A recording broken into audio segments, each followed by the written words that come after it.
Jason Sanjay வந்து director நாங்கள் வந்து தான் முதல்ல ஆக்குறோம்னு சொல்லி லைக்கா ப்ரொடக்ஷன் வந்து கொஞ்ச நாளைக்கு முன்னாடியே வந்து கையெழுத்தெல்லாம் வாங்கி அக்ரிமெண்ட் எல்லாம் போட்டாங்க. அதெல்லாம் வந்து செய்தியாக வந்துச்சு.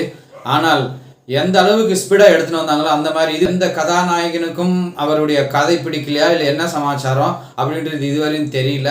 விஜயனுடைய மனைவியும் ஜேசன் சஞ்சயும் வந்து விஜய் வீட்டில் இப்போ இல்லை, சங்கர் வீட்டு பக்கத்தில் வாடகை வீட்டில் இருக்கிறாங்க அப்படின்ற செய்தி இப்போ தான் வந்திருக்குது. ஏன்னு கேட்டிங்கன்னா அங்கே இருக்கும்போது தான் இயக்குனர் சங்கரின் மகள் அதித்தி சங்கருக்கும் இவருக்கும் நட்பு இருக்குது, ஃப்ரெண்டாக இருக்காங்க. அதுக்கப்புறம் ஏஆர் ரகுமான் பையனும் வந்து இவர் கூட சேர்ந்துருக்காங்க. இப்போ ஒரு புதிய படம் வந்துச்சுன்னா இவங்க 3 பேர் சேர்ந்து தான் வந்து பணியாற்றுவாங்க அப்படின்னு சொல்லி இப்போ செய்தி வந்திருக்கு. இது வந்து லைக்கா ப்ரொடக்ஷனுக்கு வந்து தெரிஞ்சிச்சா இல்லையா அப்படின்றதெல்லாம் தெரியல. அவங்க யாரோ ஒரு ஆளை வந்து நியமிச்சிருக்காங்க. அதனால வந்து ஜேசன் சஞ்சய் வந்து வருத்தத்தில் இருக்கிறதா வந்து சொல்றாங்க. இல்லைன்னா அவங்க சித்தப்பா விக்ராந்த் கிட்டனா போய் கதைனா சொல்லுங்க ஜேசன் சஞ்சய் அவர்களே.